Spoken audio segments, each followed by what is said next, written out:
Be ready. 5 seconds.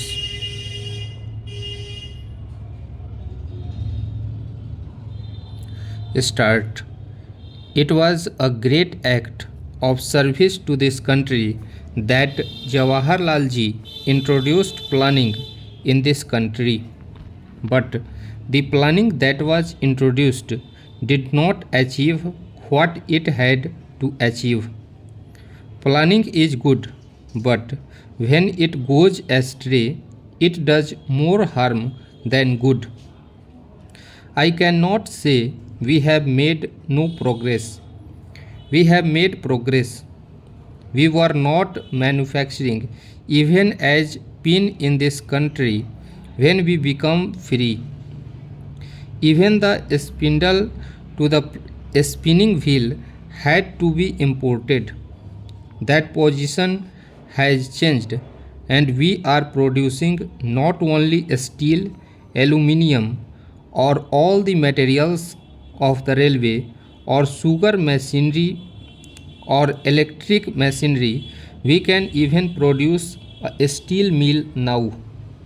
But with all this advance in heavy industries, the dissatisfaction today is much greater than we became free.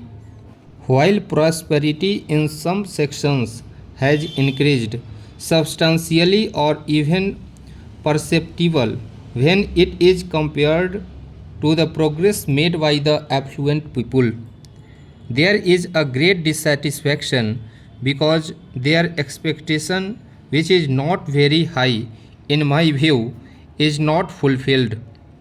And this is where planning has not succeeded in creating conditions which would remove this satisfaction and create a feeling of not only satisfaction but an atmosphere of hope and courage so that we may face our problems with greater confidence and with greater efficiency.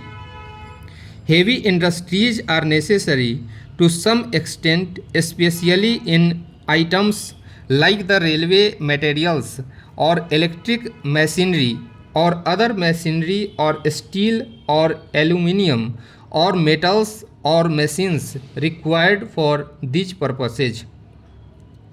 Consumer goods, which are far more essential for the poor and not only for the every person in society, are uneconomic to produce in heavy industries.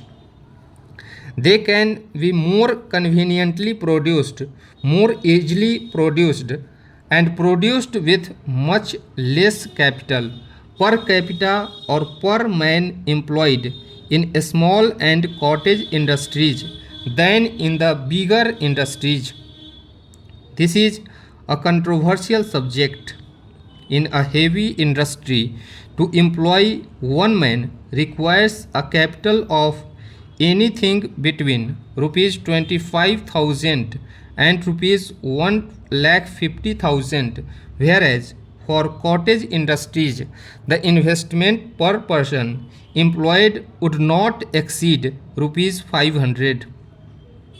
It may be less than that in many cases, and the employment problem in this country is a most serious problem because without removing unemployment we can never bring in happiness for our people.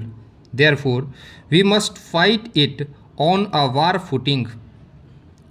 All this requires full attention and a change in attitude to planning as regards priorities, also as regards methods.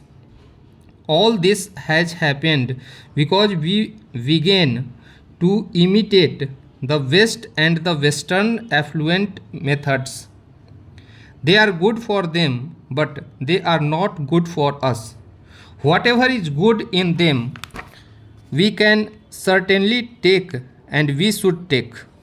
We cannot think we know everything and we have nothing to learn. We have much to learn from every person. The wisest man has to learn something from even a child.